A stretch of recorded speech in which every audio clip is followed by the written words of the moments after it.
आज के इस वीडियो में हम जो डोमेस्टिक बोर्ड होता है जो हमारे घरों में उपयोग किया जाता है उसका हम कनेक्शन कैसे करें। अक्सर लोग कंफ्यूज हो जाते हैं और कई लोगों के कमेंट भी आए कि हम बोर्ड के कनेक्शन में हम कंफ्यूज हो जाते हैं। तो आज को सिंपल डायग्राम में हम आपको समझाएंगे कि आप एकदम इजी से इजी वे में आप कैसे कनेक्शन कर सकते हैं अपने घर के बोर्ड का।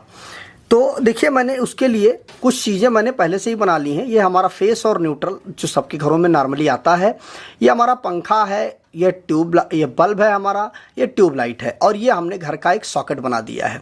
ठीक है, उसमें 3 पॉइंट होते हैं। आप पीछे पलट के देखेंगे तो उसके 3 पॉइंट होते हैं। ठीक, और ये हमारे स्विच वगैरह हैं, ये स्विच हैं जो घरों में हम ऑन ऑफ करते हैं, वो स्विच हैं ये। ठीक, तो आइए देखते हैं कि इसका हम कनेक्शन कैसे करें आसान तरीके से। तो देखिए, सबसे पहले एक चीज़ समझ लीजिए, इसका थंब रूल जो आपको कभी भी कंफ्यूज नहीं करेगा। सबसे पहले जो न्यूट्रल का जो तार है उस चीज़ को आप समझ लीजिए कि न्यूट्रल का तार एक ही कंडीशन में इस बोर्ड के अंदर आएगा। वह कंडीशन केवल और केवल होती है अगर सॉकेट उसके अंदर लगा हुआ है बोर्ड के अंदर, तभी न्यूट्रल का वायर इस बोर्ड में आएगा, अन्यथा न्यूट्रल का वायर बोर्ड में नहीं आएगा। ठीक, अगर केवल स्विच लगे हुए हैं तो न्यूट्रल का वायर इस बोर्ड के अंदर नहीं आएगा। अब अगर सॉकेट लगा हुआ है तो आपको न्यूट्रल का वायर इसमें लाना पड़ेगा। ठीक है, तो अब आइए देखते हैं। देखिए, पंखे में 2 पिन होते हैं, बल्ब में 2 होते हैं और ट्यूब में 2 होते हैं। तो सबसे पहले आपको क्या करना है, इस तार को, न्यूट्रल वाले तार को इस तरह से आपको इसमें जोड़ देना है। ठीक, इस तरह से आपने इसको जोड़ दिया पंखे में और यहीं से उठा करके एक आप बल्ब में जोड़ दीजिए और यहीं से एक उठा करके आप इस ट्यूबलाइट में जोड़ दीजिए। ठीक, इन चीज़ों को आप एकदम कॉमन कर देंगे, इसमें से कुछ भी आपको सोचने की ज़रूरत नहीं है।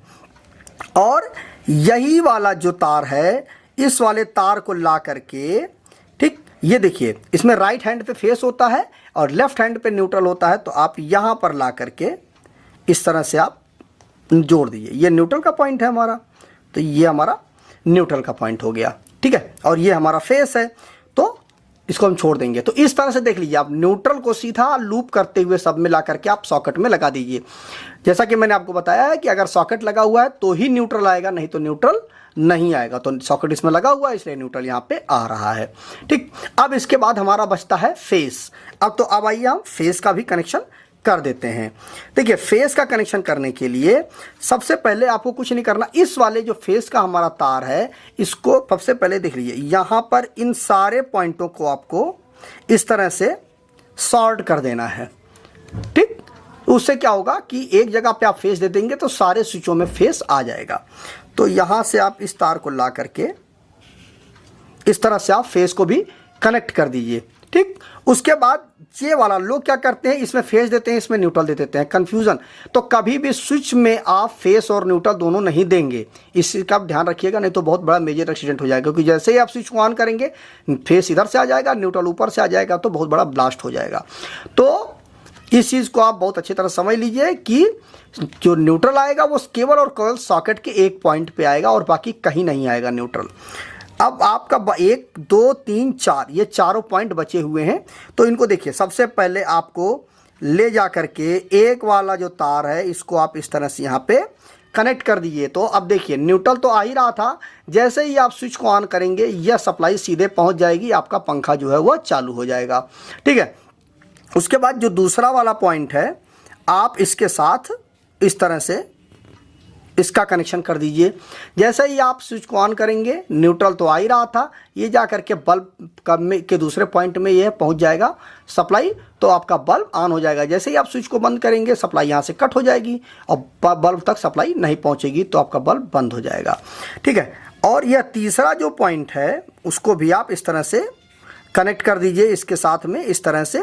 तो जैसे ही आप स्विच को ऑन करेंगे, ये ट्यूबलाइट में भी सप्लाई पहुंच जाएगी, फेस का तार पहुंच जाएगा और ये न्यूट्रल जो है सीधे सीधे आ जाएगा, तो आपका बल्ब जो ट्यूबलाइट है वो भी आपकी जल जाएगी।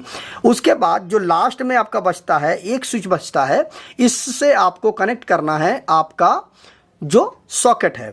तो इस वाले पॉइंट को आप इस तरह से ले जा करके आप इसके साथ इस तरह से कनेक्ट कर दीजिए कि जैसे ही आप इस स्विच को ऑन करेंगे यहाँ से फेस आ जाएगा और ये न्यूट्रल तो आपका आ ही रहा था, तो आपका जो सॉकेट है उसमें सप्लाई आ जाएगी। और बाकी का बचा एक पॉइंट इसका जो बचता है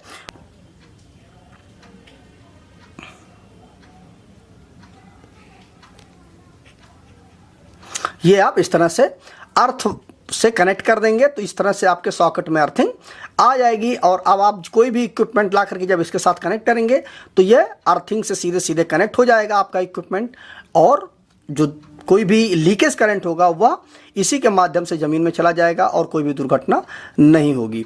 तो मुझे उम्मीद है दोस्तों कि आपको यह चीज़ समझ में आ गई होगी कि किसी भी घरेलू बोर्ड का अगर आपको वायरिंग करना है बहुत ही आसान तरीके से, तो इस तरह से आप पूरे घर के बोर्ड की वायरिंग आप कर सकते हैं खुद भी। अगर आपको इस वीडियो से संबंधित कोई भी और कन्फ्यूजन हो रह गई हो, जो चीज़ आपको समझ में ना आई हो, तो आप आसानी से दोबारा कमेंट करिएगा। मैं दोबारा भी इस पर एक अच्छी सी और वीडियो बना करके लेके आऊँगा कि जो आपके मन में कन्फ्यूजन रह गई हो उस पर। तो अगर दोस्तों वीडियो अच्छा लगा हो तो वीडियो को लाइक कर दीजिएगा, शेयर कर दीजिएगा, और जाते जाते चैनल को सब्सक्राइब करके और नोटिफिकेशन बेल आइकन को जरूर प्रेस कर दीजिएगा। मिलते हैं एक नए वीडियो के साथ। नमस्कार दोस्तों।